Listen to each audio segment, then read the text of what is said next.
In today's video, we're going to be painting up the mountain, Sir Gregor Clegane from the Song of Ice and Fire miniatures game.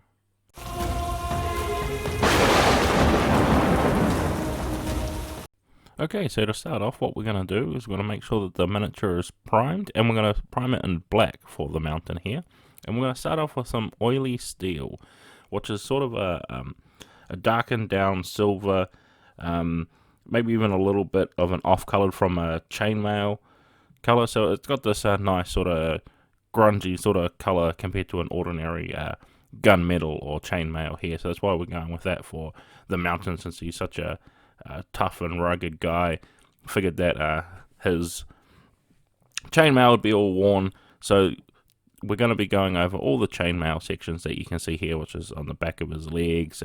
He has some just underneath his helmet there, and I'm just going to be doing it on those parts. I'm not going to be doing it over the armor, because we're going to be using a different color for that, because I want to keep that in theme with the rest of the mountains men that we're painting up before. So the mountain, I want it to be any different, and I want him to have that nice dark armor, since he's such a evil and ruthless guy. And of course, don't forget to paint the sword up with the oily steel as well. Okay, so once we've painted up all our chainmail and it's all dry, what we're going to be doing now is moving on with rough iron.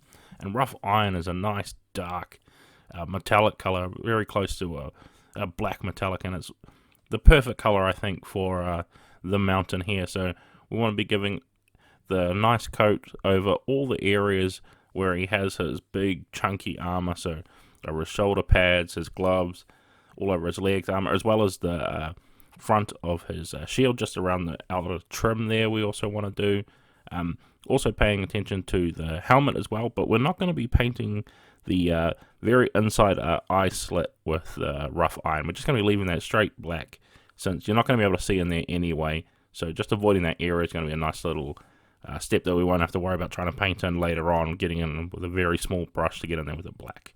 So giving a nice coat. Now, if it's looking a little bit too thin, or you want to brighten it up a little bit, just wait for it to dry and come in with a second coat, and you'll get that a lot brighter, shinier effect. But I'm going to be keeping it to pretty much one coat, just giving it a nice all over round coverage there, because I want that real dark color to settle in there. So that's what we're going to be doing with this step here. Okay, so once we have all that rough iron painted on the mountain here, we're going to come in with some demonic yellow, which is a nice bright yellow that we've been using for all of our mountains men so far. So I don't want to change up the color scheme, so going in with the really bright demonic yellow. Now, as you know, yellow is a really hard color to paint, especially over black, since it's so bright and thin, and it's always a tricky thing to do. So what we're going to have to do here is we're going to have to paint on a layer, wait for it to dry, paint on another layer, and so on and so forth. It's probably going to take a lot of layers. I think it took me in the end about 4 or 5 layers to get it to the point where I was happy with it, and we had that right yellow color that I wanted to, because I didn't want to have too much of that black showing through. It's okay to have it showing through a little bit in the recessed areas, so you don't have to worry too much about there, but especially in those raised areas, we want to really get as much yellow on there as possible. And of course, don't forget to do up on the top part of the chest piece and just between that plate armor as well. Okay, so once we've gotten all those layers of yellow on there that we're happy with now, we can move on to using dirt spatter, which we're going to be using to be painting up all of the mountain's leather working. So we want to be going across the straps that he has on him, his belt, and we want to be really, really careful here, trying to avoid as much of that yellow area as we can, so we don't have to have too many more layers of yellow, since it is such a light color.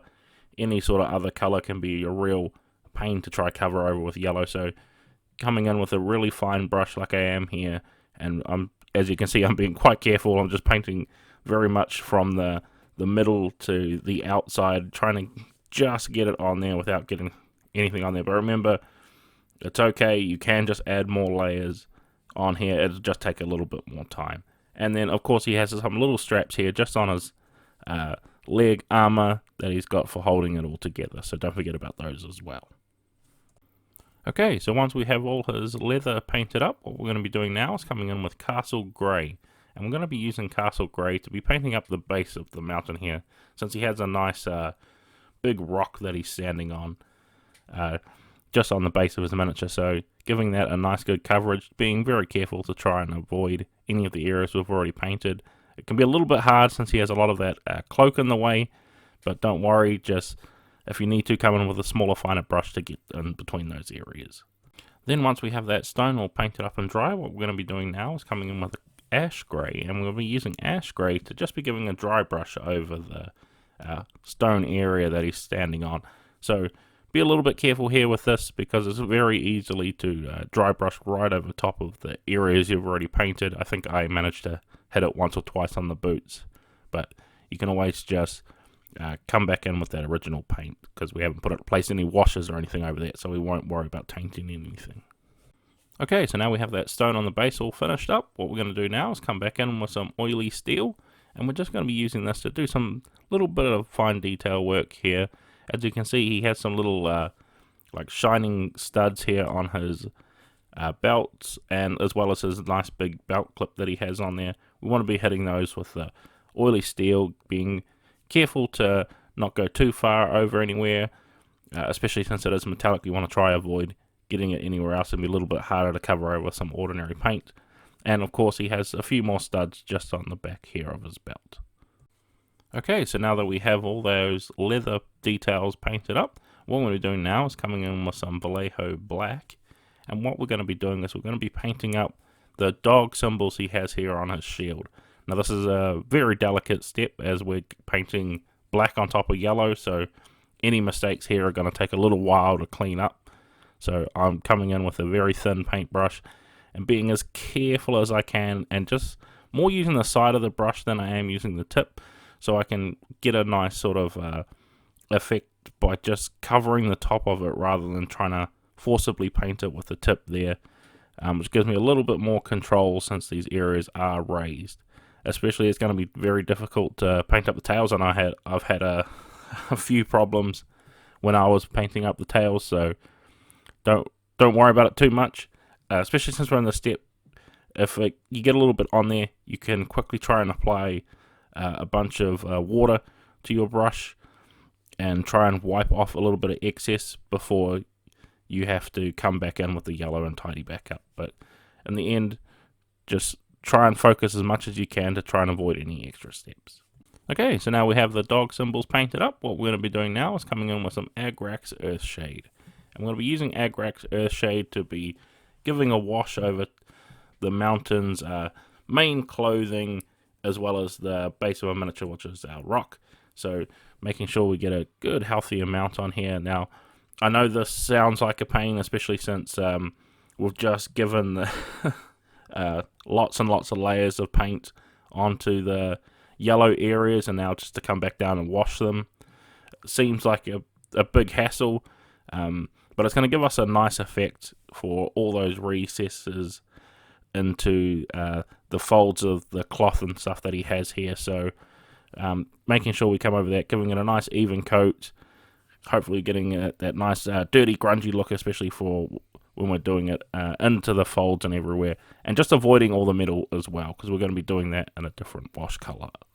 Okay, so once all that agrax earthshade is dry, we're going to come in now with some nuln oil, and of course you know me, I love to use the nuln oil over any metallics.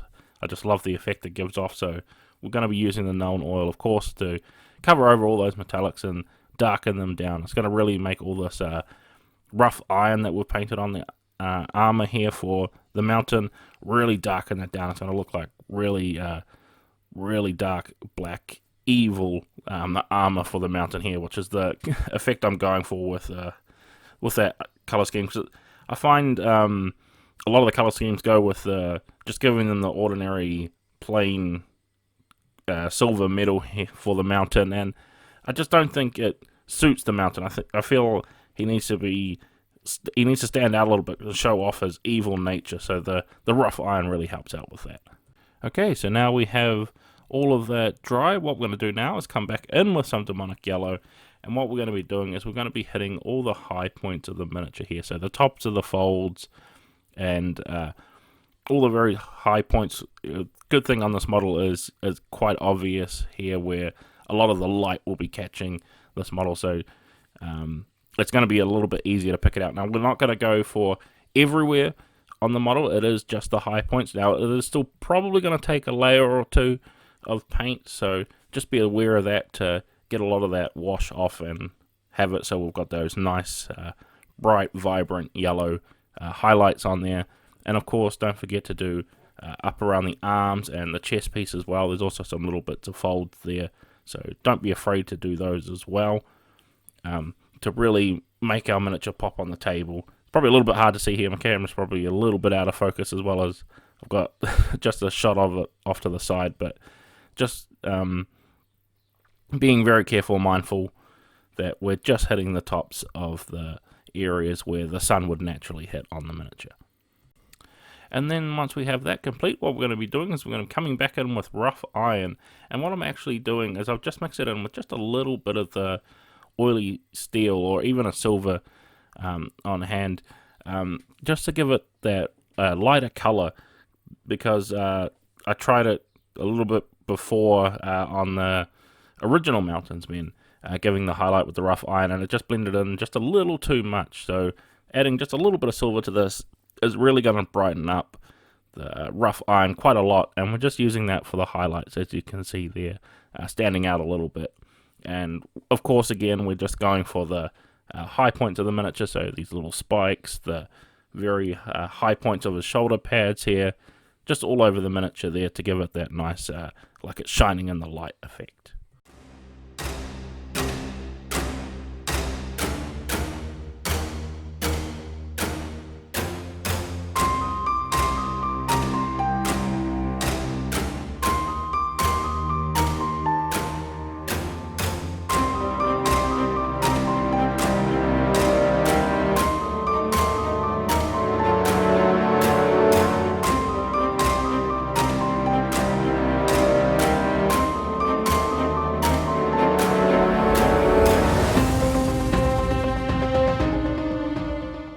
And with that, we have completed and finished up the painting of our mountain from the Song of Ice and Fire miniatures game. And you see it's a nice big piece.